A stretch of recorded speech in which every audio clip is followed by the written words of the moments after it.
আমার মাথায় চেপেছিল ফুলকপি। কোন দুঃখে আমি সেদিন ফুলকপি নিয়ে একটা ছড়া লিখেছিলাম। শীতের দিনে তোমার কাছে ফুল চাইনি প্রিয়, সময় পেলে রান্না করে ভাজা ফুলকপি দিও। ফেসবুকে এই ছড়া পোস্ট করার পর আমার জীবন এবং যৌবন ভাজা ভাজা তিলে খাজা হয়ে গেছে। বউ আমাকে বলল, এই কবিতা কার উদ্দেশ্যে লিখেছ? আমি সরল গলায় বললাম, কার উদ্দেশ্যে মানে? এরপর একদমে অনেকগুলো প্রশ্ন, সব মিলিয়ে প্রায় 6-5 প্রশ্ন। সবকটা প্রশ্ন আমার মনে নেই, অল্প কয়েকটা মনে আছে। যেমন প্রথম লাইনে একটা শব্দ আছে প্রিয়। কে তোমার প্রিয়? কে তোমাকে ফুল দেয়?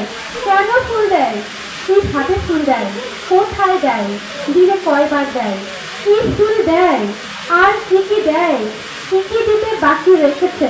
তাজা ফুল না দিয়ে প্লাস্টিকের ফুল? কার কাছে তুমি এই শীতের দিনে ফুলের বদলে ফুলকপি চাইছো? এত কিছু থাকতে ফুলকপি চাইতে গেলে কেন? কাঁচা ফুলকপি না চেয়ে রান্না করা ফুলকপি কেন চাইলে? অন্য কোনো মেয়ে কেন তোমার জন্য ফুলকপি রাখবে? ঘরের রান্না মুখে ধরছে না? ফুলকপি মানে কি সত্যি ফুলকপি, না এর অন্য কোনো মানে আছে?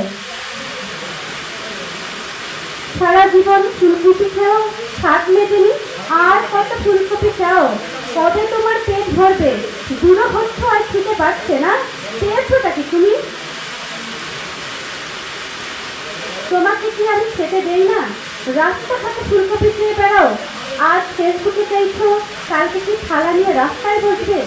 পরশু কি পত্রিকায় বিজ্ঞাপন দেবে? আমার কাছে চাইলে কি আর আমি ফুলকপি দিতাম না? সর্বশেষ প্রশ্নটা বড় নির্মম। এত লোভ কেন তোমার? আমি কোনো প্রশ্নের উত্তর গুছিয়ে দিতে পারিনি, ফলে আমার জীবন হয়ে গেছে ফুলকপিময়। সকালে রুটির সাথে ফুলকপি ভাজা, দুপুরে রান্না করে ফুলকপি, রাত্রে মাছ দিয়ে ফুলকপি, ফুলকপি আর ফুলকপি, মাঝখানে ফুলকপির স্যুপ পর্যন্ত খেতে হয়েছে। গত 1 সপ্তাহে আমি যে পরিমাণ ফুলকপি খেয়েছি আপনি জানেন, এতগুলো ফুলকপি সারা জীবনেও খাননি। এবং মাটি ও মানুষের উপস্থাপক সাহেব সিরাজ সাহেব তার সারা জীবনেও মনে হয় এতগুলো ফুলকপি দেখেনি।